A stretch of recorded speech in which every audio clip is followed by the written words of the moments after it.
Hello and good morning. A warm welcome to all of you to today's event on the environmental law. And this event is hosted by ILA Madurai chapter. Myself, Madhura. Let me briefly introduce all of you to ILA. Indian Lawyers Association is a pan-India by-lawyers for lawyers organization, and we have been establishing chapters all over the country. We've been operational for last 3 years now. We are committed to providing opportunities for quality professional development and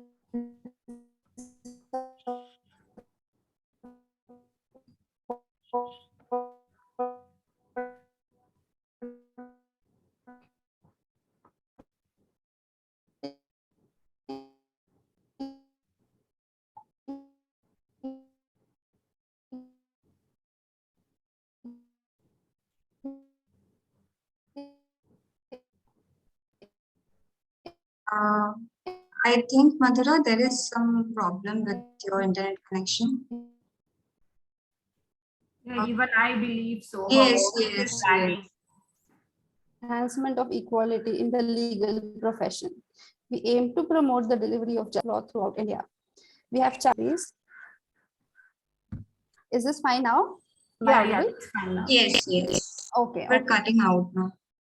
Okay. So if it's fine, I'll just repeat a bit about the chapters. So we have 75 chapters across India, and these chapters are independent in their functioning. They orchestrate the chapter growth as per their own local flavor and culture.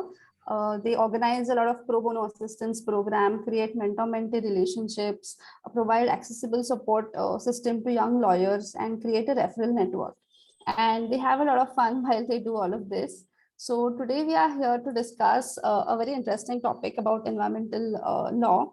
The Environment Protection Act provides for the protection and improvement of the environment. It establishes the framework for studying, planning, and implementing long-term requirements of environmental safety and laying down a system of speedy and adequate response to situations threatening the environment.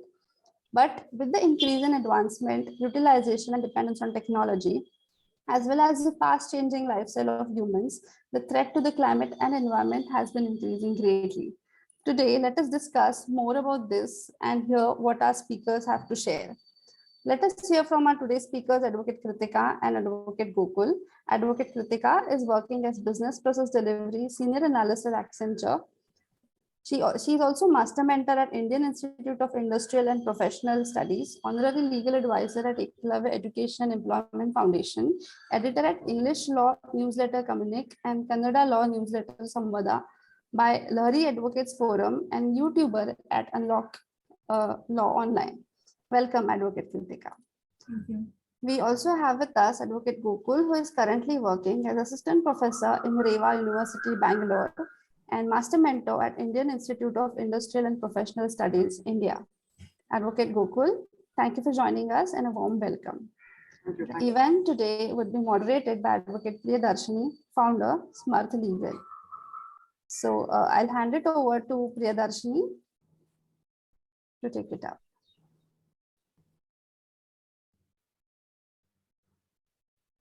Yes. Okay, I welcome Kritika, Gokul. We are very happy to have you. We all know that Delhi and parts in northern India, and in fact the entire country has been suffering from heat waves from past few months, and it is something which is I would not say unpredictable, of course. Climate change has been an alarming issue from quite some time. In fact, United Nations also has economic environment policy. They have started their policies. They're starting policies which focus on sustainable development in digital age, with a focus on keeping in mind the environment safety. It's not just about Delhi, the entire world is suffering.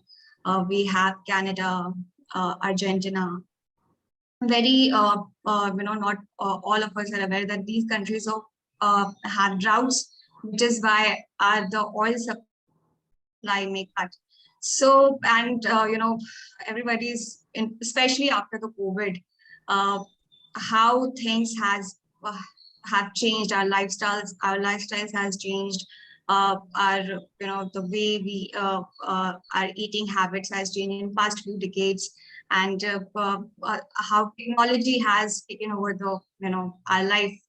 So what we have, as far as the laws are concerned, we have the Environment Law, Environment Protection Act, Air Act, I would say, and Water Act, and these and all sorts of rules under these acts. So we have you, Kritika and Gokul. We would like to know whether these laws are enough to cover the prevailing situation, to prevent us from what is coming next in technology. So, Kritika? Yeah, Gokul will be starting first. Okay, Gokul. Yes, thank you.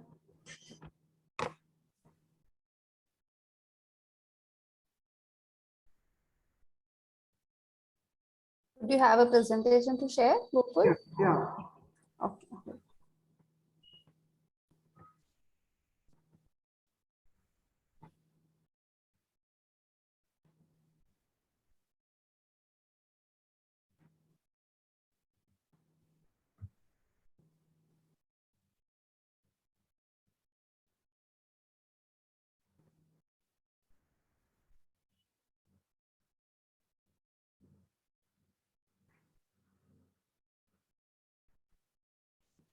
I hope the screen is visible.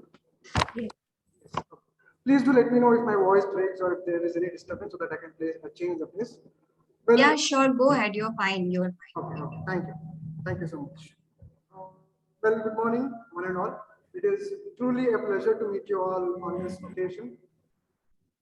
Before we start, I would like to congratulate each and everyone who are attending this program and those who get the information from this program. Why? Because the first point is we are investing our time on the person who is very important for us to speak about that particular person.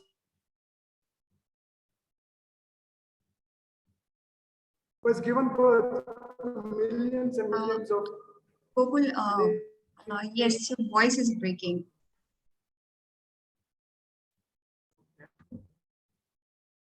It's cutting out.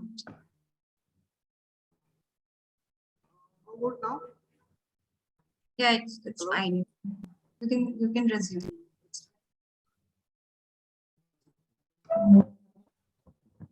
So it is none other than Mother Nature. Still, it is unstable. The voice. No, it is good. It is good now.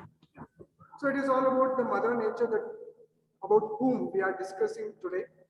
So that's the reason I would like to congratulate everyone because we are investing as children of Mother Nature. We are investing our time and we are dedicated towards the protection of environment. So today's topic that is challenges faced by environmental law. I mean the rapidly growing technology and lifestyle of human beings. So being a part of civil society, especially being advocates of this 21st century, it is our duty to make sure that first we understand the importance of environment so that we can deliver and make the society understand about the environment and the law, the importance of law. So this occasion, advocates from different parts of the country we are meeting so that we get the complete insight about the environment and its importance in human life. Not only human life, in fact, it is very important to speak about environment in the perspective of other living creatures as well. So the first question that I would like to pose in front of the panel is that, is the concept of environment protection a new concept or is it a newly emerged one? The answer is no, not at all. Environment protection is not at all a new concept. It is not a modern concept at all. It has evolved from the ancient days. Firstly, we have to understand how ancient era gave importance towards the environment, how it showed the importance of environment, the ways, the techniques they used for the protection of environment. That we have to first understand so that we can inculcate and extract the important aspects from ancient era and adopt the same in the modern era as well. So when we speak about ancient techniques of environment protection, the first thing that I would like to discuss and tell is about Rig Veda. Rig Veda, thousands of years ago itself, it spoke about ozone layer protection. So we know that today, we are speaking about ozone layer depletion, the hole being created, and its impact. Today we are discussing, researches are going on, but the idea of protection of ozone layer was long back spoken in Rig Veda. And also in Atharva Veda, we can find something called Chandamsi, the wise utilization of 5 elements, very, very important. Today we are speaking about environment protection, but most of us, including us, in fact, the world has to know as to how the environment is being framed and how to tackle, how to protect it, how to care it.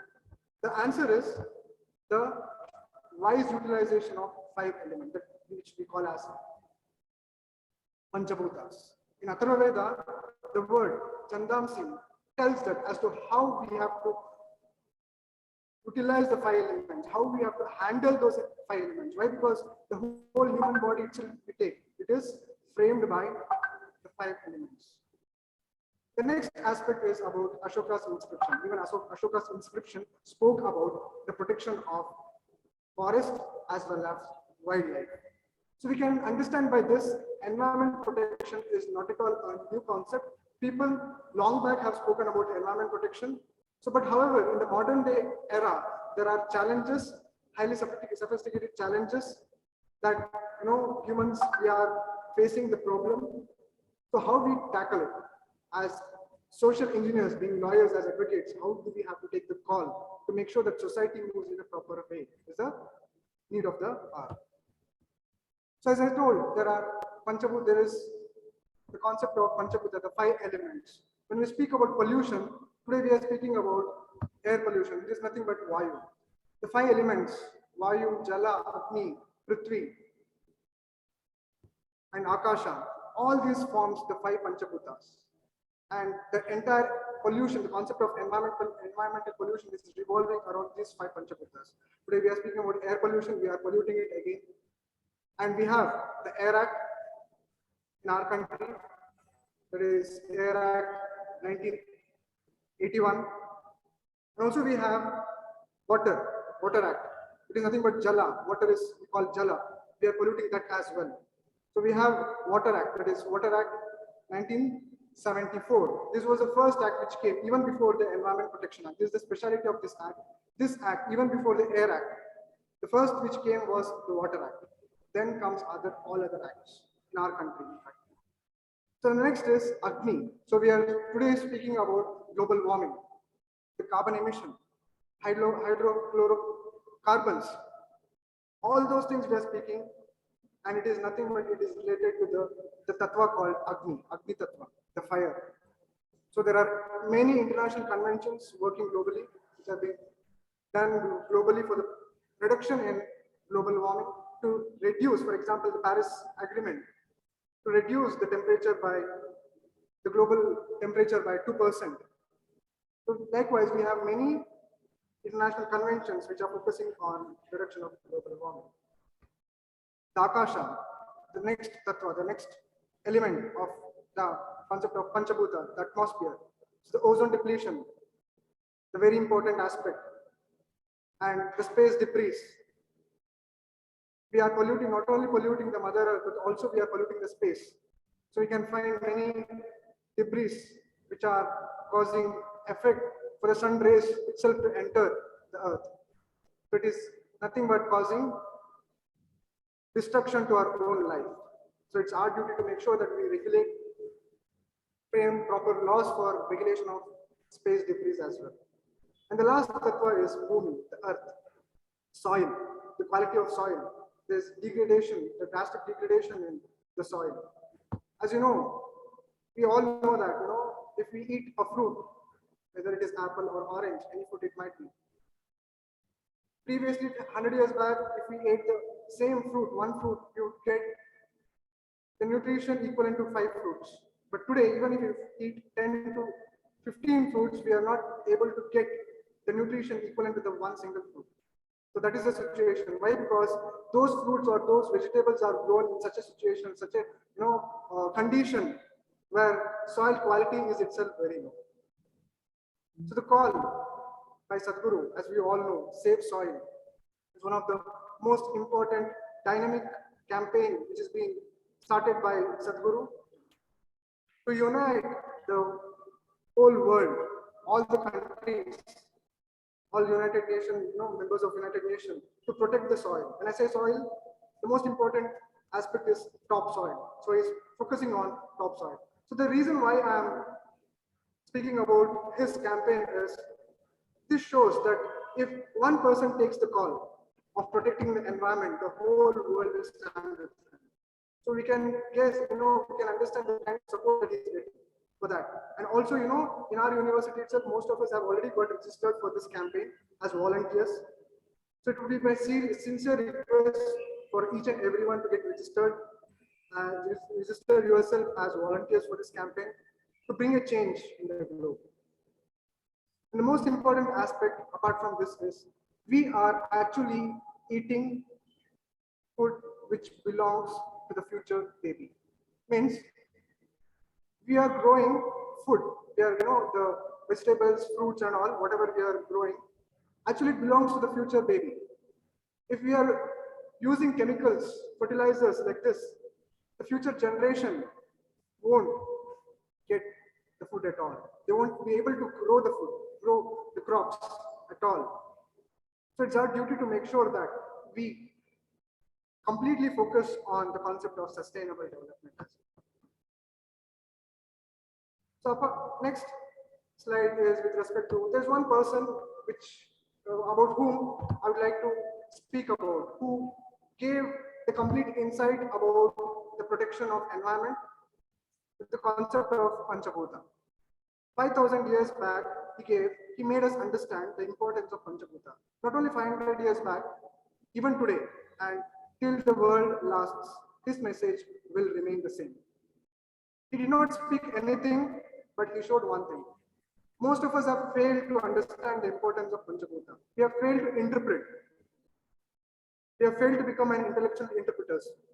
So I would like to request everybody to understand as to what exactly he told about Panchabhuta. What was his message, in fact, to the whole world? That first person who came 500 years ago, roughly, is none other than Lord Sri Krishna. He has given the idea of Panchabhuta, the main aspect of Panchabhuta. How? If you carefully observe, my dear friends, the peacock feather which he is wearing is, we think that he wears it, he wore it just because to beautify himself, just for dressing sense. No, not at all. Maybe that is one reason. But if you carefully observe that peacock feather, you find the 5 colors of the Panchabhutas, the 5 Panchabhutas, the 5 elements. And he has dressed that, he has kept that over his head. That shows nothing is above Panchabhutas. Whatever is happening, whatever is there in this creation is done by the 5 Panchabhutas. And what we are doing it, we are polluting it. That's what is happening. The 5 colors. I would like to sincerely request everybody, if you get a chance to get, see peacock feather, just observe it. You will be able to identify the color of air also. If you carefully observe all the 5 elements color, this depicts that the message that he gave was very important. 5 Panchabhutas are very, very important for existence. So next is coming to the modern aspect. So we are done with the ancient one. Now coming to the modern aspect. When we speak about modern lifestyle, yes, it is affecting modern lifestyle a lot. For example, pure water, purity of water. The kind of water we drink matters a lot. Your emotions, the way of thinking, stress, everything is related to purity of water. The same lies true for purity of air as well. If whatever intake is taken, if that itself is impure, what outcome can it give to the world? Even that becomes impure. So modern day man is facing this problem. Stress is happening just because the kind of food that he is eating, the kind of air that he is inhaling, the kind of water he is drinking is all polluted. It is directly affecting the economic growth as well. Just because if a person suffers from stress, the productivity comes down, obviously. When productivity comes down, economic growth also comes down. When economic growth comes down, the country will be underdeveloped. So it's our duty to make sure that we balance environment as well as our growth. Yes, I accept it is very important for us in modern era to pollute environment to certain extent, but what actions are we taking? What laws we are creating for environment cleanup laws? There is something called environment cleanup laws. The laws which are made for cleaning the environment. So how many do we have? Despite of having those cleanup laws, how many are effectively being implemented by policymakers? So those aspects should be addressed by us. So the next slide with respect to 5 orders, this I would like to present before you all. The concept of 5 orders. The very existence, my dear friends, it is related to the 5 orders, that is bio order, animal order, human order, material order, which is being controlled by something called divine order. The reason why I just wanted to speak about this order is, I want to give an example before we speak about that. Probably you might be knowing about a few years back this happened. As you can see in that photo where elephant and small nest, the right side is bird's nest. Recently, a few years back in Kerala, elephants came and destroyed the entire farm, the banana farm, the banana plantation, and entire 1,000 to 1,500 banana plants were destroyed, except one. When the district authorities investigated, it was found that elephants did not destroy that particular banana plant just because nest was there in that. The moral of the story is that it's not story, it's reality. We can understand that animals have retained the connection with other orders, plant order, materialistic order, divine order. They know what is right and what is not, what is wrong. They would have destroyed, but they did not. But humans, what are we doing? We are destroying bio order, animal order, material order, and ultimately we are destroying ourselves. We are losing the contact between other orders. So it's very essential for us to develop, regain the connection between all these orders before we lose ourselves. So now with respect to modern aspect, when we speak about modern lifestyle, obviously modern education plays an important role. As an assistant professor, I would like to take this opportunity to put forth before you all the concept of STEM and STEAM. The transformation from STEM to STEAM. So STEM was an old concept where S stands for science, technology, E for engineering, M for maths. Now we have a new concept called arts. So what is the relationship between STEM or STEAM with respect to environment? Yes, it is there. For environment protection, we need science, technology, engineering, maths. Of all, A, that is arts, is very, very important. As we know, science gives solution for the protection of environment. How to care, it gives solution. Modern day technology, we can understand how modernized we are now. So we can use all those things. At the same time, science have the capacity to destroy the environment. So it's in our hands to choose whether we find solution to protect the environment or destroy the environment. And when I speak about technology, T for technology, I would like to give this example as I'm representing Reva University as well as IITS. So it's my, bound duty to speak about this aspect, that is Reva Tree Plantation App. Our university has developed an app called Reva Tree Plantation App. This is actually a master plan of our Honorable Chancellor, sir, where in this app, everybody has to update, they have to take the photo, everybody, even faculties, students, even alumni, they have to plant a sapling, take the photo, regularly update. Our target was to plant 15,000 saplings across the country. And we have achieved up to 12,000 saplings so far. So this shows, as a single university has a capacity to develop its own app, motivate its employees, students, and to make it a global activity. Can we delegate the responsibility for others to make sure that they care the environment? It will happen, and our university is one of the examples for that. Next is engineering. As we know, genetic engineering is playing an important role in human life as well as has side effects towards the environment. So we have to combat that as well. Next is art, A. A was completely neglected. A was recently introduced, inserted, and it became STEAM model of education, where the art of life is taught here. That I'll be coming in the next slide. For that, with respect to maths, when we say maths, every country is calculating its economic growth. Maths is nothing but calculation. We are completely focused on calculation of economic growth, but we are not concerned about calculation of protection of Mother Nature. So we have to make sure that we protect ourselves by protecting, caring the Mother Nature, instead of completely focusing on calculation of growth. So now the word A in STEAM, art of life. So it's very important to learn the art of life without protecting the environment. How can we do it? The art of life lies in the way we protect the environment.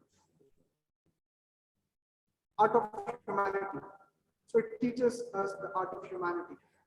The environment. Gokul, I think there's some problem with the internet connection. Okay. Is it audible now? Yeah, it is breaking in between. No, so that's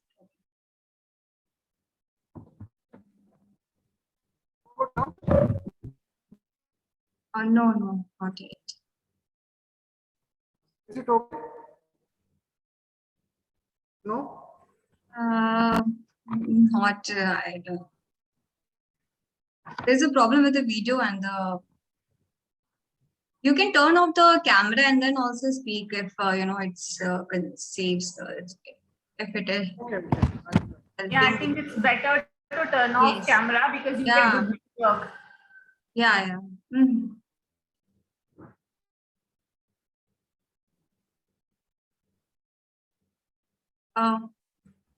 Can you hear us, Gokul? Yeah, I'm good.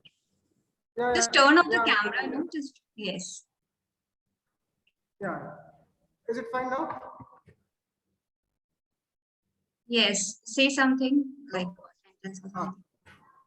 Yeah. Am I audible? Yes. Better. Okay, fine.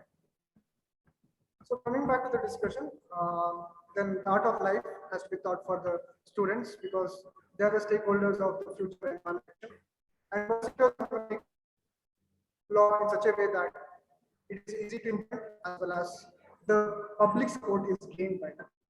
And implementation of environmental law is also. So we have to develop that being advocates, being in the fraternity, it's our duty to make sure that we learn as we become an example to other countries in laws. So lastly, concept of protection. So I would like to speak about, in my view, I think most of you would agree if you carefully understand the concept of protection with respect to environment. We have to use environment protection. Certain extent, yes, true, but the word protect is actually a negative word. whom do we have to protect?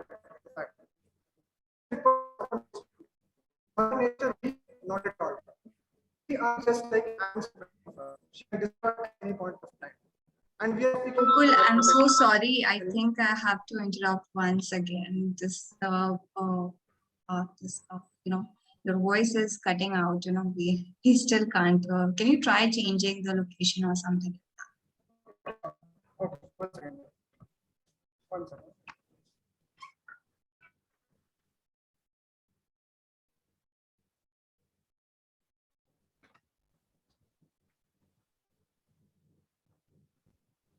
Is it okay now?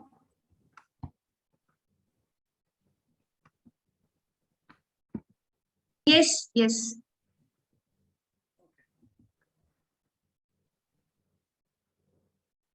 Hello? So when we Again, it is breaking. Yeah. Lagging. hello, is it okay now? Okay, you continue.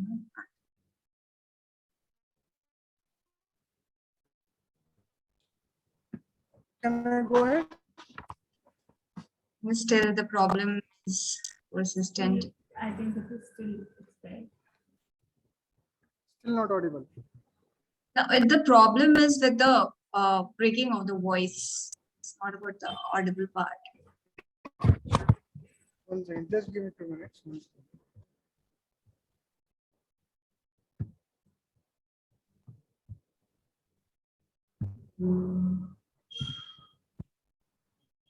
it okay now? Yes, you can continue. Yeah. Okay. So the concept of protection. So protection is required for weaker section. So when I say protection, Mother Nature never requires protection at all. The thing is, she needs care. So are we caring the Mother Nature is the question. Not at all. We are completely destroying. We are taking her into grant. The main point which I would like to present before you all is Mother Nature can heal herself. She can recover herself. Whatever pollution we have done, she can recover herself. For example, the COVID lockdown is the best example. So she recovered a lot. But environment got recovered a lot without our help, without our actions, because human activities drastically got reduced. Environment got. But however, on the other hand, if something happens to us, Mother Nature's help is very much required for us. So the point is, let us make the clarity that Mother Nature, that is environment, needs something called care, not protection. Yes, protection to a certain extent, but let us start falling in love with the Mother Nature and start caring her in all possible ways. So with respect to modern civilization, the next slide with respect to modern laws. So Stockholm Conference was the turning point. It was an eye-opener for the modern world with respect to environment protection. As we know, Stockholm Conference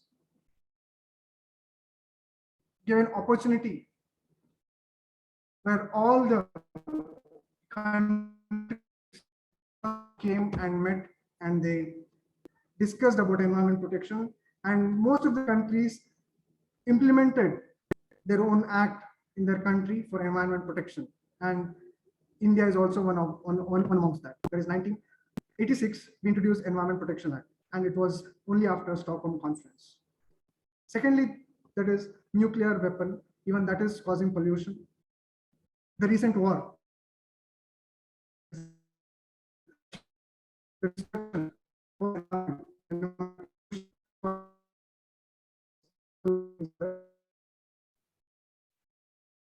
Chemicals that are used for leather preparation is also a very important aspect. Leather which is being used, whatever products that we are buying for the preparation or for manufacturing the leathers, the chemicals which are used are directly drained to the sea water bodies, polluting the sea animals. So this makes the modern civilization a problematic one, not only for us, as well as for the other living beings on the earth. So as I told, water, we have to understand about coral reef.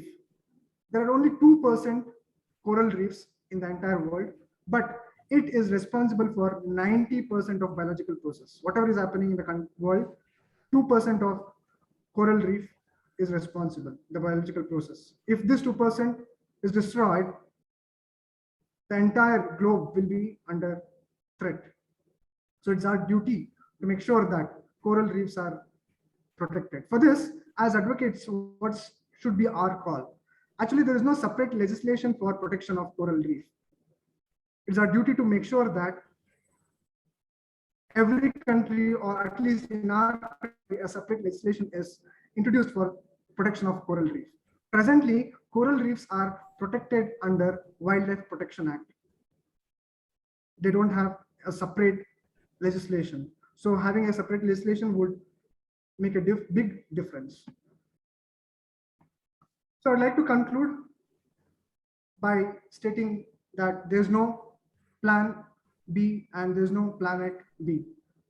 So there's only one plan, that is to regulate the Panchabhutas, to make sure that these 5 Panchabhutas are cared properly by us and protect this planet to the fullest. As you know, as I told in the initial slides, that human body is itself an example, which has been made of Panchabhutas. So it's our duty to make sure that we tackle and make laws with respect to 5 elements, and mainly focus on the concept of environmental imbalance. There's imbalance. When there's imbalance in these 5 Panchabhutas, there is environmental imbalance.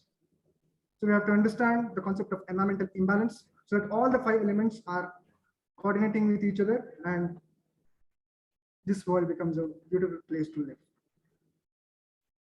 Last but not the least, I would like to end my talk with the words of Lord Sri Rama, who told, Janani Janmabhoomi Bhavet. He told, we should have hurt, cause harm to mother who gave birth, as well as the land on which we are living.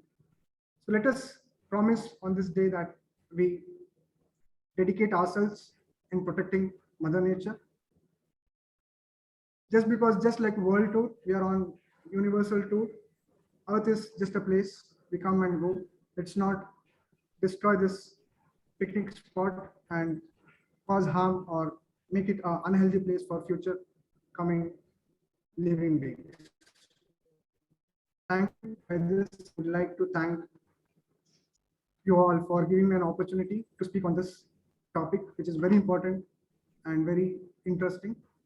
Thank you. Thank you so much, Gokul. Your PPT was, and the entire, the information which you have given, you took us to the ancient time. Then you told us about how different organizations, including REVA, is taking measures to protect environment, and you told us about the current laws and what is the existing thing, and about the future, what should we do. So it was a delight. Now I would ask Kritika, please share her opinions with us regarding this topic. Priyadashini, I request Madhura to activate the screen sharing because it is disabled for me here. Just give me 1 second. Yeah, sure. Yeah. You can share your screen now. Thank you.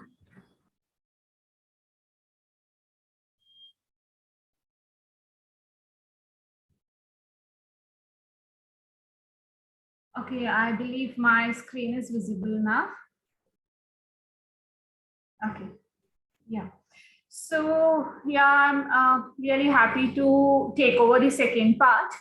So Gokul, he briefed all about the I could say that the history Moreover, it is the origin, evolution, and the progress, the pathway which the environmental law has come across, and also the wording that whatever is in our traditions is something which is scientifically proven these days. So he made it to the point. So I would be taking forward in the perspective of an advocate, in the perspective of a legal person, that how a legal person or how an advocate or person from law background would look into environmental law. And also, I would not go into the sections because I know whatever the quorum is, everybody are advocates here, and all of us, we know the sections, we know the rules, etc., etc. But I would like to go brush up of the environmental laws, and also I would be speaking about the drawbacks. That is where we as a or lawmakers or legislators, where are they standing back and where are they not coping up with the growth in technology as well as the lifestyle of humans. So this topic is very specific about the rapid growing technology and also lifestyle of humans. So now you can ask me, how does a human lifestyle would impact the pollution? Apart from that of the traveling, because earlier days we used to go on a public transport, but now everybody wants to have a private transport, especially after COVID too. Everybody would be like, I don't want to go in Ola either, I would take my own vehicle, I would go. So that scenario is there. So the question that comes up in mind is, apart from that, what lifestyle impact is going to have on the environment? So I'm sure that you would be getting answer for this question by the end of this session. So let us start. So first, what is this environment law? So is it only for the protection of the environment? Because we have Environmental Protection Act of 1986, and which by the name itself, it states that it objectifies for protection. So do we need laws only for protection? Or we have laws only for protection? No. We have laws for protection. We have laws for cleaning up. We have laws for upgradation. It's not that you just protect it. It is even upgrading it. It is even cleaning it up. Now, suppose I'll give an example. Now you have won a lottery of 1 crore rupees. Now it is with you. So you will not just protect that 1 crore rupees, you will invest it in somewhere and you will ensure that you will get some return out of it. You will put your maximum effort to double that money. And also it is that just because you have kept in FD, you will not just forget it. You will not do that. You will be renewing it, right? And also you will be checking the status either online or in the bank. You will do it at a regular intervals of time. The same thing we have to do with the environment also. See, environment is the most valuable asset which we cannot bring in a monetary figures. The only reason is adopting to the new normalcy is a normal thing now, because we have passed that phase, more precisely I would like to say, but we don't want to have it once again. So COVID, I think that was a big lesson for all of us to understand how the mother nature is, how we have to protect. If we don't protect, what is the price that we are going to pay? So here in the, especially in Indian laws, I'm very happy to see that we have laws both for the protection of the environment, for the cleaning up of environment, and for the upgradation as well. The best example for that is the cleanup of the Ganga River. Okay, so all of us know that it is because the cultural beliefs, the traditional beliefs, Ganga was polluted. To be very honest, it's not to hurt to anybody's religious feelings, but it is one of the prominent reasons for pollution in Ganga. So in that, apart from the industries, that should not be forgotten. So when we speak about that cleaning of river Ganga, so we had a law. We have a law which not only objectifies the cleaning of Ganga River, but also protection of it and also upgradation, so that it does not go back to the same stage from where it was pulled up. Okay, so we have laws for protection, cleaning up, as well as upgradation. Now, I would read out some of the important legislations which I have made note of. As I said, I'll not go in depth of it, like I'll not cover every section or the entire Dare Act. I'll just mention about the significance of that particular act and why is that act important for us. As always, we'll first start with the Constitution of India. So as we all of us know, Constitution of India is a base legislation, is a base law that all of us follow. So here in the fundamental rights, yes, having a good environment is our right. So we can have the environment to live in. A good environment, a peaceful environment is our right. Parallelly, no right comes without a duty. So when you have a right for a good environment, you have a right even to, you have a duty even to protect your environment. So even that is covered under the fundamental duties. So protection of environment is our duty. Next is Directive Principles of State Policy. Yes, we have protection, we have rules under Directive Principles of State Policy, by which the state governments are directed to make policies, to make rules, and to issue directions for the protection and upgradation of the environment.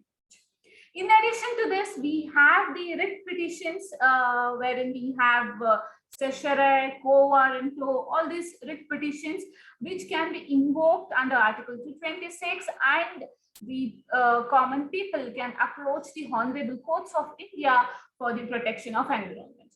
The best example for this is MC Mehta cases. So all of us know that whenever you study environment law, you only study about MC Mehta versus Union of India on a major part. Okay, so all of this were filed by invoking the provisions of the writ as enshrined in the Constitution of India. So all of us are privileged enough to have this right with us so that we can approach our honorable courts and seek for the protection of our environment as a normal human being, even though we are not directly impacted by it. Even though we stay at some place and this is happening at some other place, we can still go and fight for the justice and for the protection of our mother nature. And in the Indian laws, the major turn was brought in the year 1972 when we had this ratified this UN Conference on Human Environment at Stockholm. So this is not only for India, but also for the other foreign countries. This served as a roadmap. Okay, so this led the foundation of taking our environment concerns on a serious note.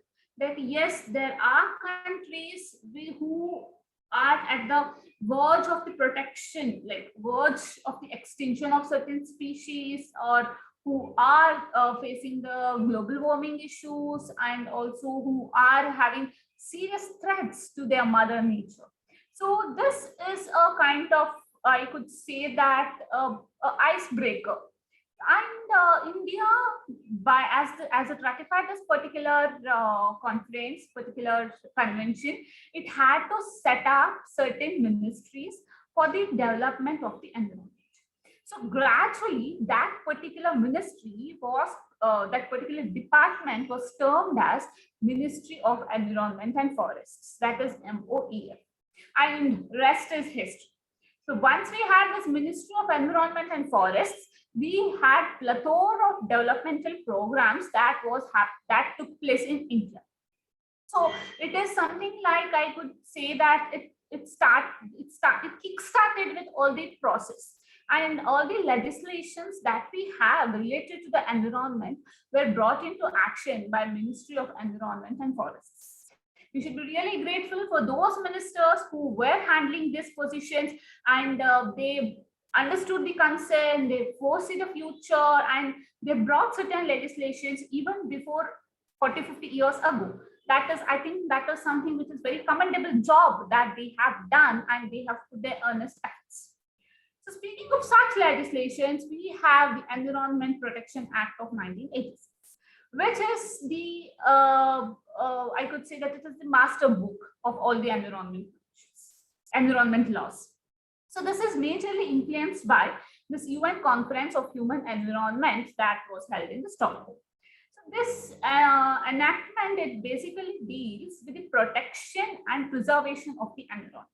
So what is environment here? So environment is not just the greenery that we see. It includes the fauna also, that is the animals that they reside in, the water flow, the river. So everything is covered in an environment. So basically the first thing that we have to understand is what is our environment.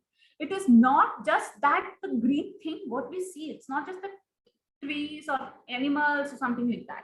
It is the air, it is the water, it is everything. So apart from we human beings, environment is, I think, it is a major part of it. So this Environment Protection Act 1986, it covers the entire flora, fauna, the water, everything that is covering, and it aims at the protection. Now, next followed by that, we have Indian Forest Act of 1987. Please note that this law was enforced by the Britishers. Okay, so this is an enactment of the year 1927. So over then the Britishers understood that yes, the forest, Indian forest has to be regulated because we have many valuables in our forest, many valuable trees which are very rare, and it is not so commonly found in the other parts of countries. So they understood the significance of the Indian forest, the rich plantations that we have, and this particular enactment was brought into force. The next we have Air Pollution, Air Prevention and Control of Pollution Act of 1981. So this is basically concerned about the air pollution. So this speaks about what is the how do you regulate the air? Like it's not only about the industrial emissions or something like that. It also speaks about the loudspeakers. It also speaks about the other related things which leads to the environment, which are connected with the air. Okay, it can be the vehicle emissions. So everything is covered under this. And this is regulated by this Central Pollution Control Boards, CPUB, and in the state level, it is State Pollution Control Board. And the same parallelly, we have this Water Prevention and Control of Pollution Act of 1974, which speaks about the protection of the water. It may be disposal of the industrial wastes to the water or usage of the water. So all the things are covered under this particular enactment. Next, we have Wildlife Protection Act of 1972. So while discussing these, you may have a question in your mind that when already we have an Environment Protection Act of 1986, what was the meaning of having these separate enactments? Was it all necessary? Yes, it was all necessary because the separate legislation is very specific and the objective, the provisions are very clear, and it has a particular covering, like it is going to cover these many things. So that is where the section, that is where the laws are very important. And under Wildlife Protection Act of 1972, we have this a National Board for Wildlife and State Wildlife Advisory Boards, Central Zoo Authority, Wildlife Crime Control Bureau, National Tiger Conservation Authority. So we have these authorities which govern the wildlife. So now we have Wildlife Crime Control Bureau that speaks about the wildlife. Like we all know that we all have seen circus. So in the circus, we have these tigers, lions, elephants trained, and they'll be made to walk. And also there are many places even today in the remote areas wherein they are using elephants to get some work done. It may be pulling off the wooden logs or something like that. So at that point of time, they use this elephants. So how are that amounts to a crime? And also we have this a big racket, the smuggling thing of the tiger claws or the nails, and also the elephant trunks. So, and also the skin of the bears, and all these things are like, it is a big smuggling market. So all of these things are covered under this Wildlife Crime Control Bureau. So the Bureau has a jurisdiction to take summatory action or take action against the complaint so that it can expedite. Now see, the police stations, the police officers are tired dealing with the problems of the humans. So they will not be able to react quickly or initiate necessary actions on a very quicker note. And also they will not be aware of the wildlife enactments or wildlife provisions. And also they will not be specified in that how to treat and wild animals. So this bureau has mixed quorum of these wildlife specialists also, so that they can take decisions and they can understand the scenario in a very easy manner. And next we have National Tiger Conservation Authority. As we all know, tigers are kind of the endangered species, and it is very important for us to protect it and preserve it, or else for the upcoming generation we'll have to show them that, see, this is a tiger. You know, when I was young, I had seen the tiger live, and it was doing that, it was doing this, it's such an animal. So everything will be just in the memory. So we don't want that happen, right? We want to see the animals in front of our eyes, and we want our future generations to see it and to experience it. See, all of us, we know that we have heard stories of dinosaurs. It is like people telling us, you know, dinosaurs existed long ago, you know, they were like that, they were so happy, they were that, they were this, there were variety of dinosaurs, they were spitting fire, etc., all fancy stories. And next, tomorrow, if we don't take up action regarding this, we would be telling our generations, or we would be probably giving an interview in a TV or in a channel wherein we will be speaking about tiger. You know, I had seen tiger, it walks like that, it does like that. So we don't want that to happen. Okay, we don't want to have any animal or picturize any animal like that of a dinosaur anymore. Okay, so and also it gives a doubt in our mind that whether dinosaurs they exist, or it's a kind of fictionary character. So the same way, it should not, I don't want it to happen in the another future course of 2 or 3 generations, wherein maybe in the year 1423, somebody thinking that, yeah, tigers really exist. So, or it's a kind of fictional story. So that thing we don't want to do it, right? So for that thing, we have to protect our environment for our today and as well as for our healthy tomorrow. Next, we have Public Liability Insurance Act of 1991, which basically makes the person liable for any damage that is caused to him by the environment. So this, we have invoked this particular enactment in the MC Mehta cases. So in many of the cases, the companies were held liable under this Public Liability Insurance Act. So this happened even with the Bhopal gas tragedy case also. Even at that point of time, they had invoked this provisions of Public Liability Insurance Act of 1991. And next, we have something very important, that is Biomedical Waste Management and Handling Rules of 1998. Okay, so this is an enactment which speaks of disposal of biomedical waste. Now, I am unsure if you know it or not, but there is a provision which states that to provide laundry services in an hospital or in a medical center, the laundry person, that is the person who is doing all these things, should have a separate license for that particular purpose. Okay, and he should be having a separate space to wash those laundry clothes, and also the disposal of the water, the laundry water, that has to be done in an adequate manner, and it should not be left to the public space. And even though we have all these specific legislations, when it comes to the implement, we are lacking behind. I'm sure if you do any audit or no, forget about audit, you just randomly go and ask the person who is providing laundry services in the hospital. He himself will not be aware of this license. He will be like, I am doing the laundry. Do I have to take license for it also? Yes, this is a question. This is where we are ignorant. We don't have these basic knowledge. Here I'm not blaming anybody, or I'm not telling that this is wrong, that is wrong, or something like that.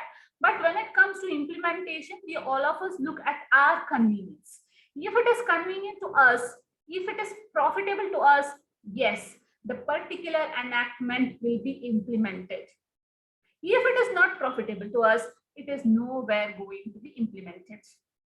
Okay, so now, and also we have this masks as a big threat. It is causing the non-proper disposal of the masks are causing a heavy threat to the tortoises. Okay, that is because we have this band over here, like what we put to our ears, and we when we dispose it, we just throw it off, and this eventually reaches the sea. And see, whatever the waste that reaches to the sea, you can consider it as a primary food for the marine lifestyle over there. So when it reaches there, they do not have the proper knowledge that this is not food and I'm not going to eat it. They just enters into the mouth, and that is causing them damages. And also sometimes what happens is the aquatic animal, they get wrapped around this masks, and that is causing danger to their life. And also with regard to the PPE kit, it is so much of plastic, it is so much of other material, this material, that material, and I need not elaborate on how the impact of the masks and PPE kits are on the environment. So we are very glad that in the year 1998 itself, we had an enactment for it, but unfortunately we are lagging in the implements. Next, we have Municipal Solid Waste Management and Handling Rules of 2000. We have Ozone Depletion Substances Rules 2000, which basically concerns to the industries who emit gas in a large number, which is causing the hole in the ozone layer. Okay, so this enactment is basically governing those industries, and also the filtering of the fuel or filtering of the fumes that they leave to the environment, and also the height of the fumes, how high it should be, etc. So all the things are governed under that. Next, we have Energy Conservation Act of 2001. Yeah, energy conservation is very important here. I would put 2 words regarding that. So energy conservation, energy is something which we consume. See, now these days when I am speaking to you, I don't know how much energy we are consuming. See, even my laptop is charging, my dongle is having internet connectivity, and even we have participants in the Zoom platform, we have few participants in the Facebook platform, and on the same parallel way, we have the energy consumption in the Zoom software, we have energy consumption in the Facebook software. So everywhere the energy is being consumed, and also this will be stored, this particular video will be stored for the lifetime, and even that is a kind of energy consumption. Okay, so we are consuming a whole lot of energy, and this particular consumption, this particular energy supply, energy demand, so all of this enactment, all of these provisions are covered under this Energy Conservation Act of 2001. Next, we have Biological Diversity Act of 2002. And next, we have Scheduled Tribe and Other Traditional Forest Dwellers Recognition of Forest Rights Act of 2006. Yes, this is also one of the important enactments that I would like to speak. That is because, see, there are many people who are willing to stay in the forest itself, who don't want to come to the mainstream of this society.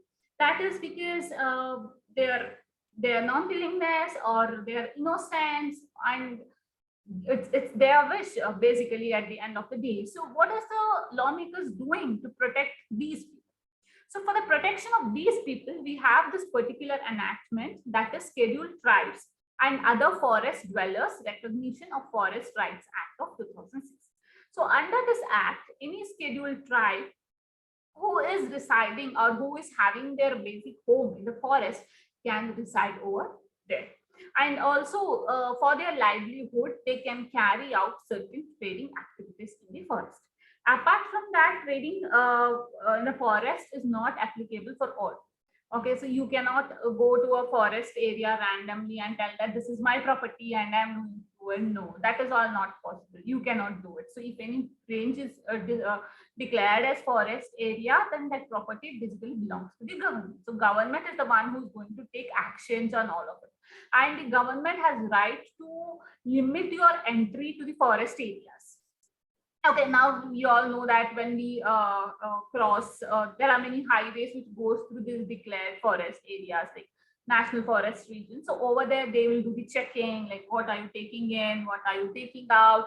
So, and also there are few people who live in that area. So you can find their homes, you can find they establishing their livelihood in that particular region. So they, all of them, they find their shelter, they find their rights under this particular enactment, which was in the year 2006. It is very late for that fact because we have had people living in that areas, living in forest areas, I think even before the British period, like after the British period, so it is 2006. So till then their rights were not recognized. Luckily in the year 2006, their rights were recognized and they could live in their habitat peacefully. Next, we have hazardous waste management, handling and transponder rules of 2008. So this basically speaks of hazardous waste. So how are you going to dispose of the waste? So these wastes are basically while manufacturing of crackers, while manufacturing of some acids or some chemicals. So you may have this hazardous waste, which is technically a waste, but it is hazardous too. So over there, how do you transport it? If you have to transport, or how are you going to dispose it? So all of these are covered under this particular enactment. Next, we have batteries management and handling rules 2001. So can you believe you have a specific enactment, a specific legislations just for batteries? Then imagine how is the and what is the impact of a battery on the environment. Okay, I am sure if you go inside, go in your home and you open your drawer or you open your father's or any elderly person's drawer, I'm sure you can find a battery there. Either it may be a tiny watch or the tiny battery for the watch or a remote battery. You can find minimum 5 to 10 batteries in your home, which is fit to be in a museum. Okay, you can consider it as like a very age-old battery, something which your grandmother, grandparents, they brought it for the TV remote.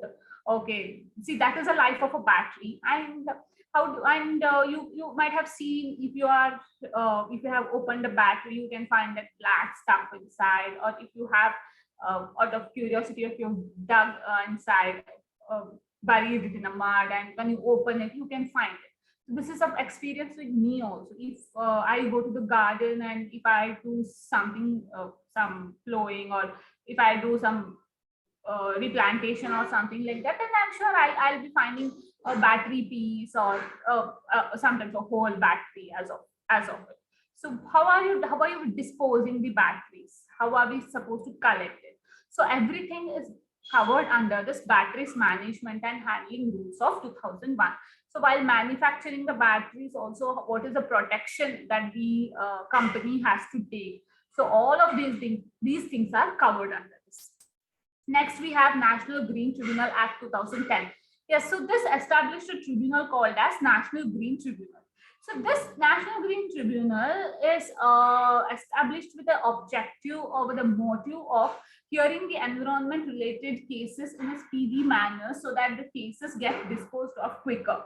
So as I said, the police station, the courts, the normal courts, they are sick and tired of listening to the human complaints. Okay, versus a human. So now that will be always there. You cannot find a solution to it. Okay, but what about the environment? Who's going to take care of it? That is why we have this National Green Tribunal, which is exclusively dealing with the cases related to that of the environment and which objectifies for the speedy disposal of the cases. So this enactment, which was brought in the year 2010, establishes this National Green Tribunal, and all the cases related to the environment finds their jurisdiction under this particular legislation.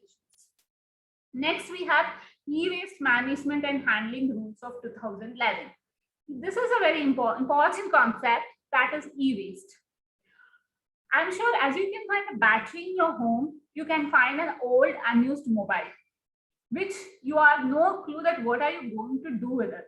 Okay, so you are scared to throw it away because you feel that it was functioning properly. All of a sudden, something has happened to it, something has cracked to it, and it has some of your photos, it has some of your contacts, it has some of your WhatsApp messages, it has been logged with your mobile. So you are scared to give it to somebody else or throw it off like that randomly, because you feel that, oh my God, what if somebody is able to repair it, or somebody is able to retrieve all my data? So you're scared of that. So you will not be able to dispose it. You will not be able to keep it. So what it becomes a e-waste. Many a times people try to bury it also. Like, I'm not going to give it to anybody, let me bury it. Or they will be like, let me put it in the fire, let it burn in the fire. So these kind of options are opted by the people because of this mindset that what should I do if my data is leaked? I don't want to give it to somebody. So yes, burying it in the earth or burning it in the fire or keeping it as such, even that is causing an e-waste. Okay, so how are you going to manage it, or how are you going to handle it? So all these things are covered under this particular e-waste management and handling rules of 2011. So it has specified the methods of disposal of the electronic waste, the provisions for collection of the e-waste in a different manner, how do you collect, and all these things are mentioned in this particular annexure.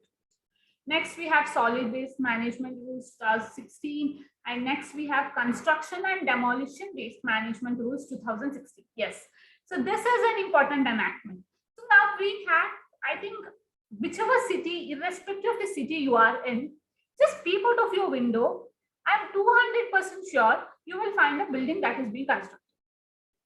If you are lucky enough, or if you're fortunate enough, you could find multiple buildings that are being constructed. So imagine the number of the, imagine the quantity of the wastages that is generated out of it. Okay, so it may be the cement waste, it may be the sand, it may be soil, it may be water, it may be any waste that is in that particular region. So how are we going to manage it? Where are they going to put it up? So now there is a wastage of cement, and how are they going to dispose it off? They cannot keep it in their place, right? Where are they going to dump it? Okay, so when it comes to the city and all, we have seen that they dump it in the roadside itself. No, that is a punishable offense as per this particular rules. They are not supposed to do it. Any wastage related to the construction and demolition of the buildings, it has to be done in a proper manner. Okay, now, for example, I'll give you one live example. Now, the Supreme Court has ordered for the demolition of the Twin Towers in Noida. So now the major question that was popped up is, okay, fine, it will be demolished. What are we going to do with the waste? What are we going to do with that cement blocks? That was the question raised. Okay, so many environmentalists, they popped up this question. Okay, fine, you demolish it, it's your business. We are not concerned about it, concerned about the legality of the building or anything.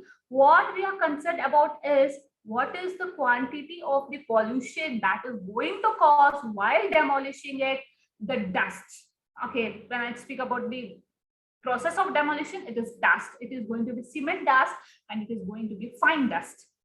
And it is going to be very huge. Okay, and the second one is, what are you going to do with those cement blocks? Where are you going to dump it? You cannot keep in that place because the place will not be suffice. And where are you putting it? So that is a question mark which was there. Yes, you do it, you very well do it. Yeah, it is illegal, agreed, but what are you going to do?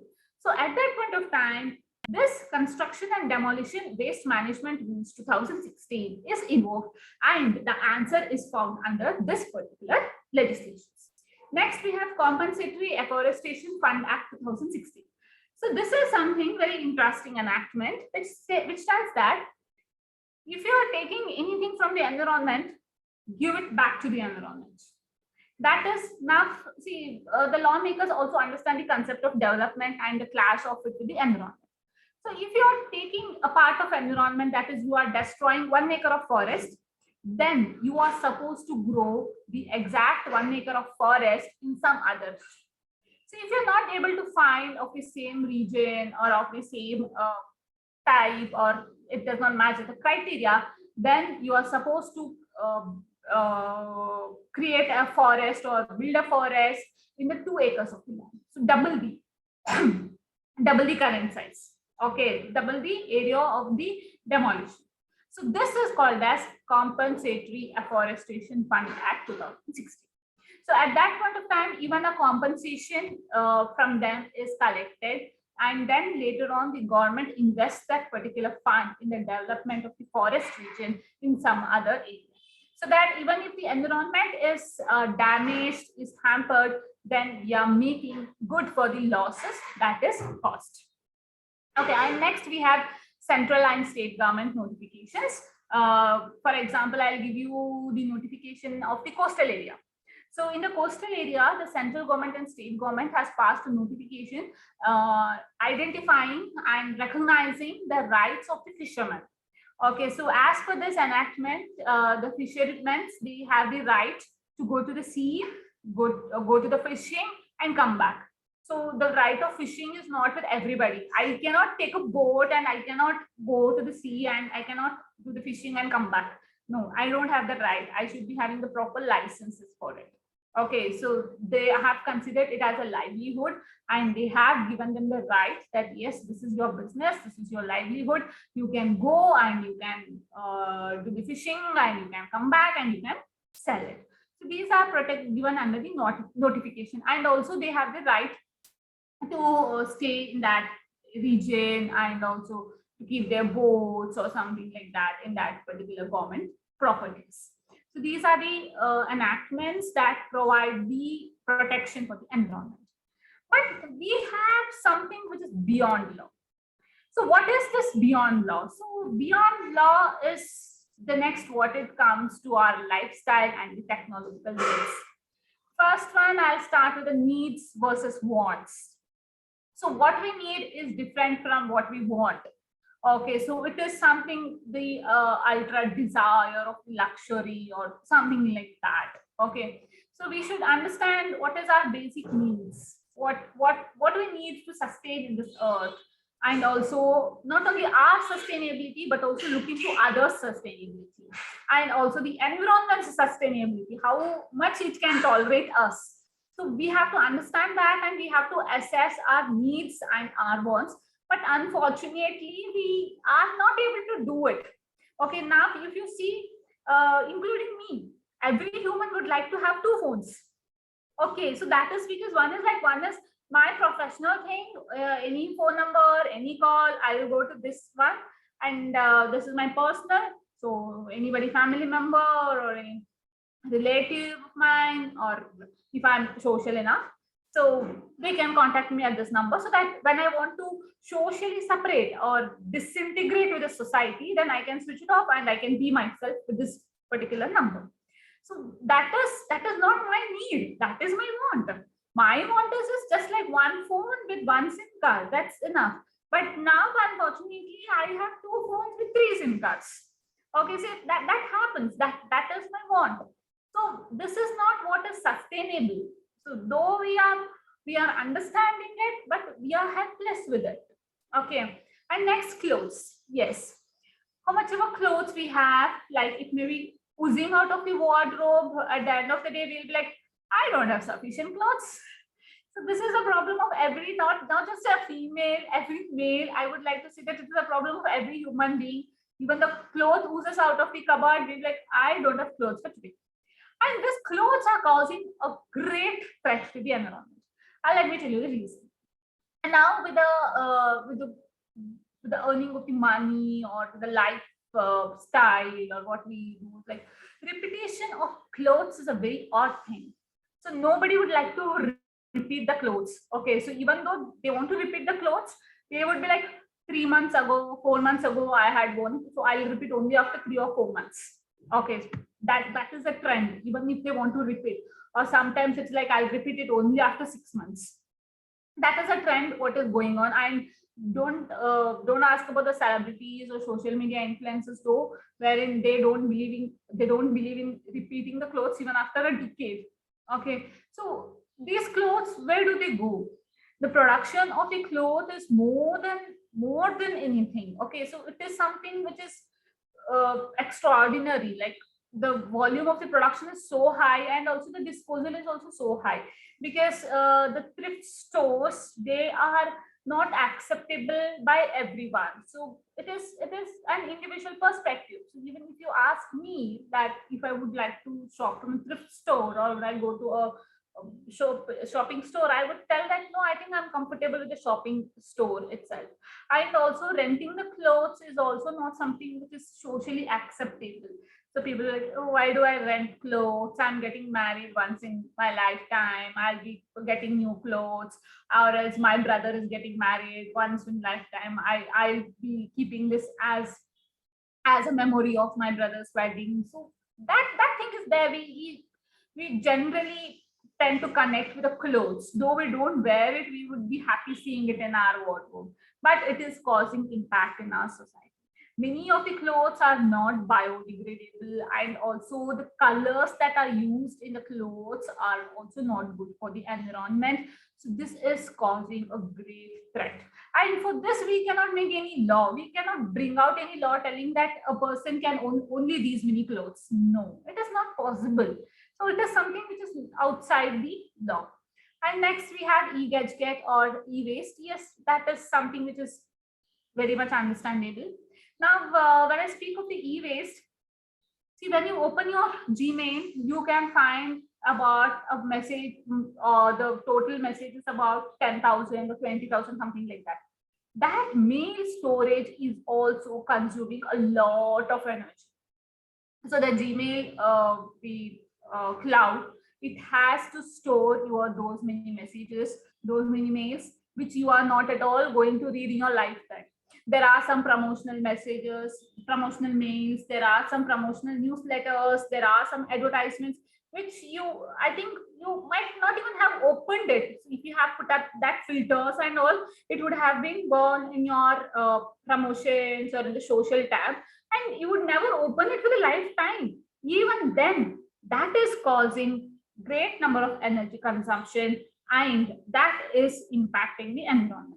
So if we could clear those, or if we could delete those messages which we are mails, which we don't find it important, which we don't read, or which we feel that we don't require it for any future reference, then it would be saving our environment a lot. The energy consumption of that would really contribute to the environment, and we could do our bit too.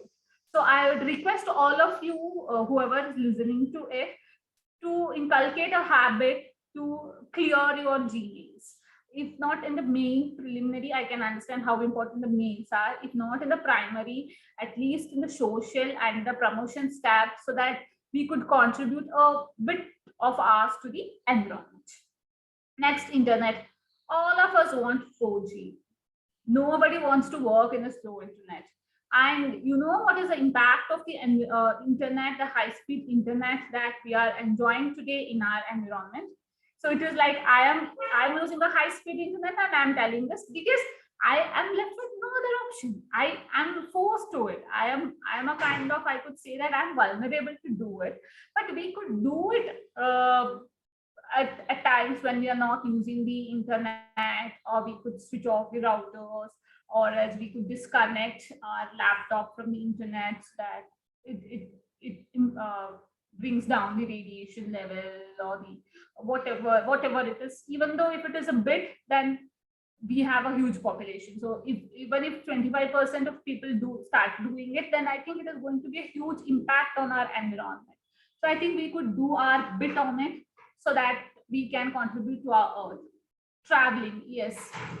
Yeah, as I said, traveling these days, everybody prefers to travel in a private mode, especially after the COVID. So everybody wants their own vehicles. They don't want to use Ola, forget about pooling. Pooling is an outdated thing now. Nobody wants to travel in pool these days.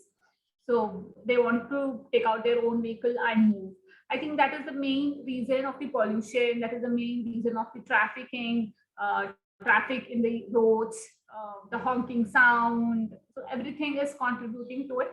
So I think we should be thinking of the alternative, the traveling. Hopefully the metros are expanding in every cities, and I believe that it could reach even to the middle tier cities, so that the population, so the problem of the traveling is also solved in that place. Next, R&D.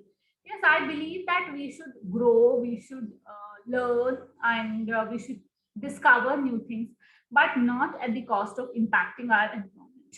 See, we don't have any specific laws which tells about you should not do any kind of research work, you should not do that, you should not do this. No, you cannot stop somebody from doing any kind of action, right?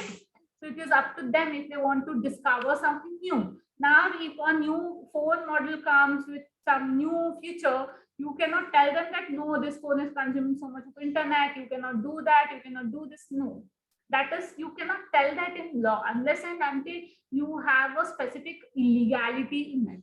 Researching is something very much legal.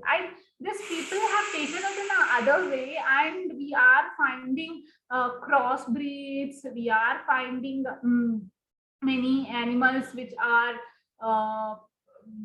not potential enough to give birth or continue their legacy. Now, for example, we have this seedless grapes.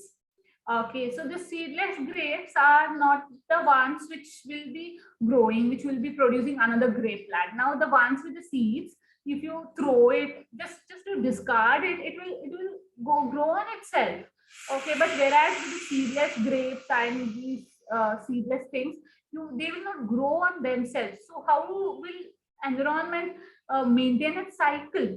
See, in our village areas, we might have seen that there will be Goa plants here and there randomly. So we would be thinking, why they have planted it so randomly? It is not that they have planted it. It is something which they have discarded it and it has grown. We might have seen the tomato saplings also. If you are from a mid-tier city, then you can find tomato saplings in a place wherein they discard the water or discard their kitchen waste. Okay, that is because the tomato thing will be there when they chop off the vegetables, it will be there, and in that place it will be growing by itself. Okay, but with the help, with these kind of mutations in vegetables as well as in the animals, these things are not possible, and the cycle is being impacted. Food waste. Now the question rises: how is food waste contributing to the environmental pollution? Yes. The waste that is generated because of the food, it releases, I think methane, I'm not sure about it, which is more pollutant than that of the carbon dioxide. Okay, so the food waste is becoming one of the major contributor for this environmental pollution. The reason behind this is the lavish food habits of the human beings, like wherein they feel that, oh, the food should not be shortage, I'll cook more, like they'll cook more, and especially in weddings and other places, and at the end of the day there is nobody to eat it and everything will be discarded. Okay, so that is causing great environmental impact. And the next one is luxury. Yes, all of us, we want luxury, we want that, we want this, whatever we saw, we want to purchase it, we want everything to be automated. So yes, all of these things are causing great danger to the environment. Okay, and the best example what we saw is during the lockdown phase, how the environment has healed itself. So as Gokul said, the environment need not require us to heal it. It actually does not require us to heal it. Okay, it can heal it by themselves, but we are not providing that space to the environment. Okay, so you could open your phone and you could check the weather thing. Okay, so you can see it is a polluted air.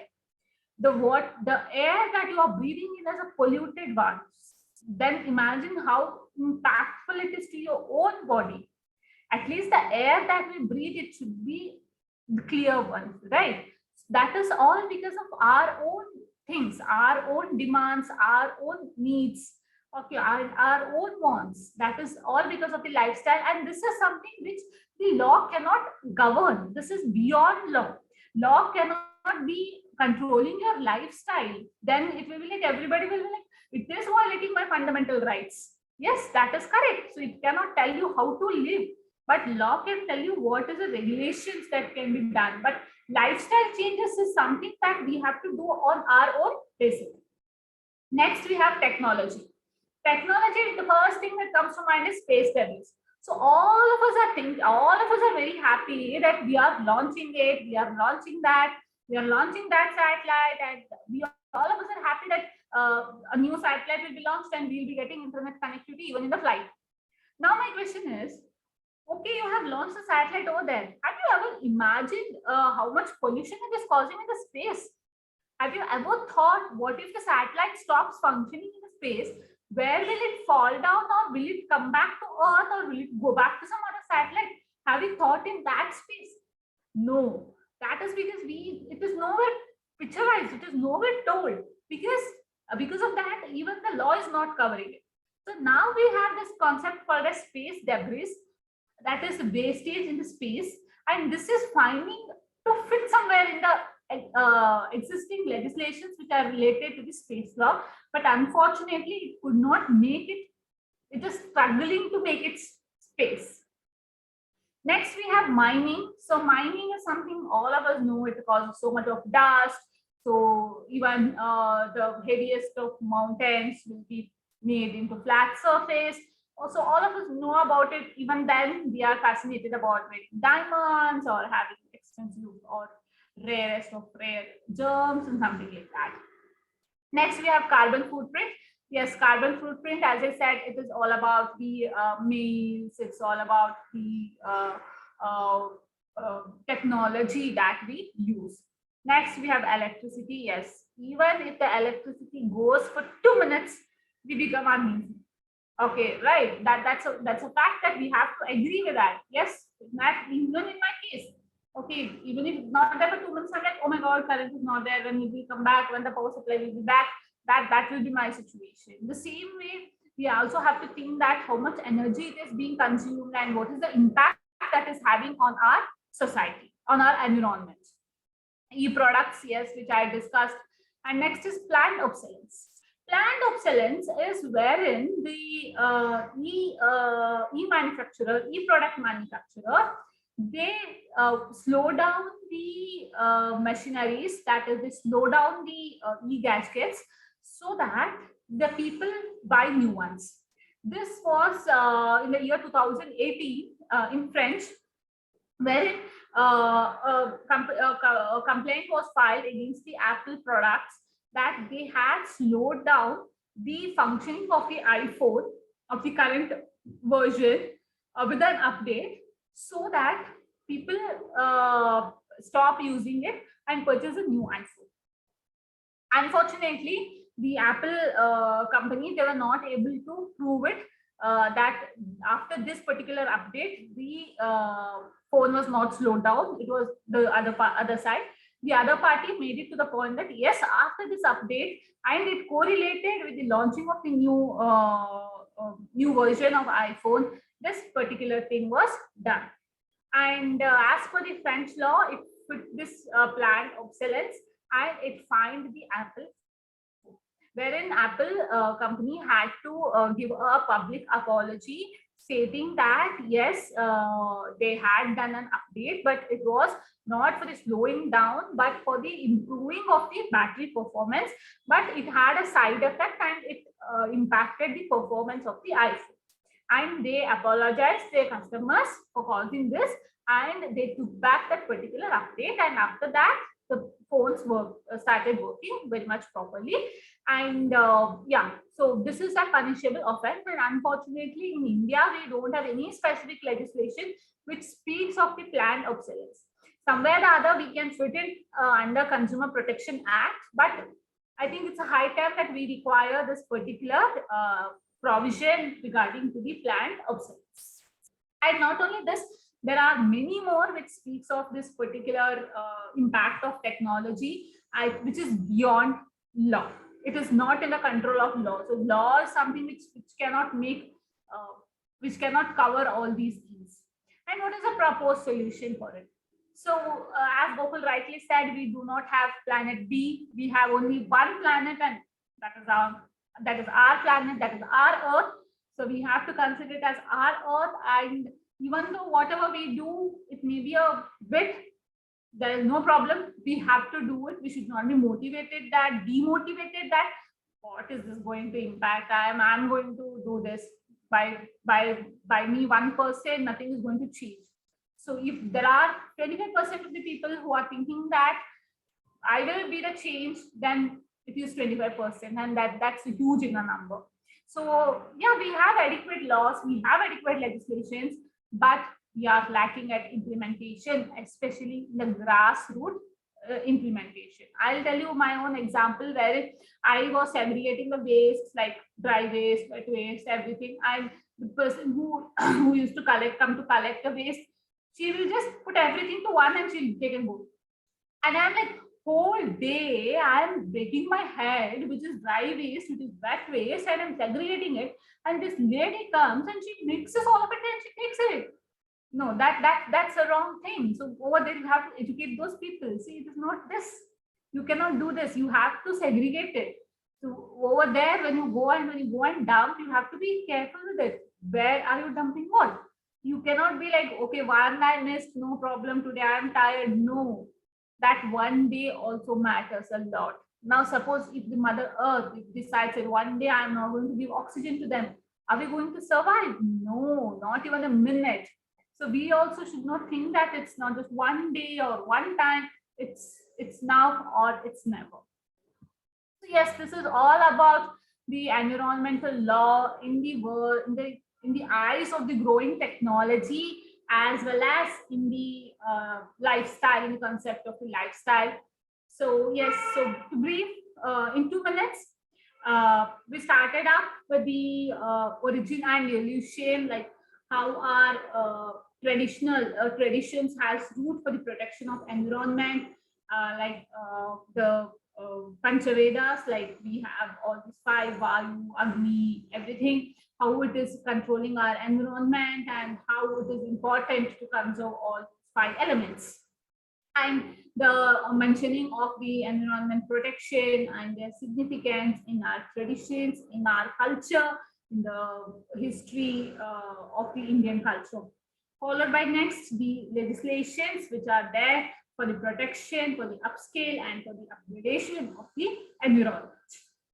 And next, I spoke about the impact of the lifestyle and the technology on the environment protection, which is something beyond law. And how are we going to do it as a solution? You always have to think that we don't have a planet B, we have only one planet, that is our Earth, and we need to protect it, and we need to take an action. Like if it's now, it's never. Yeah, so yes, I would like to wind up here. So thank you everyone for patiently listening. Yeah, if you have any questions, then you can please ask. Thank you so much, Kritika. We have a list of laws when it comes to environment protection, and you actually summarized almost all of them. And you took us to what we as a citizen, what we can do to save our environment. So it was a delightful and informative session. If anybody has any question, they can just put it in the chat box. Do we have any questions from the Facebook Live, Madhura? No, not yet there, but I'm sure once it picks up by evening today, or once it goes on our YouTube channel, we will have a few enthusiastic people who would come forward. So nothing right now as such. Okay. Okay, then Gopal, Madhura, we had a very good.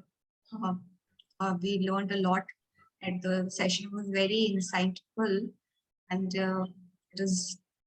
And in fact, Gopal took us to the ancient period and how you picked up from there, and then you took us to the existing laws and how you summarized all of them, almost all of them. We have a list of laws when it comes to environment, and then how we can protect. We as a merely having a law is not enough. We as a citizen, we should also have some responsibility towards our environment, and you also highlighted what is missing in India, what sort of legislation is missing in India. US has some legislation which they used to come on Apple and what is it that we are missing here. So it was very, very nice. It was a pleasure to have you here and Gokul. Thank you so much. Yeah, so we don't have any questions at this moment, but since it's a very niche topic, but of a very high importance, we would also from our side make sure that we circulate this event very widely. And thank you, Advocate Kritika and Advocate Gokul, for coming forward and sharing so much information about this very important topic. Priyadarshini, thank you so much for moderating the event. It's always great to have someone summarize and share the crux of what exactly happened in the event. So once again, we thank all of you, all our speakers, the moderator, Mr. Dinesh, who is the president of our Madurai chapter, and the audience on Facebook who have joined us today on the Saturday. So this event will also be shared on ILA YouTube channel and will be available for viewing mostly by end of today. And all our upcoming events are listed on our website. We request all of you to stay tuned, join the chapter in your own city. If you don't find an ILA chapter, please come forward and start one. We'll be very happy to assist all of you. Thank you so much. Have a great weekend. Take care. Bye-bye. Thank you all of you. Thank you, everyone. Bye. Thank you. Thank Have you, a great Priyadarshini. weekend. Thank you, Madhura. Thank you.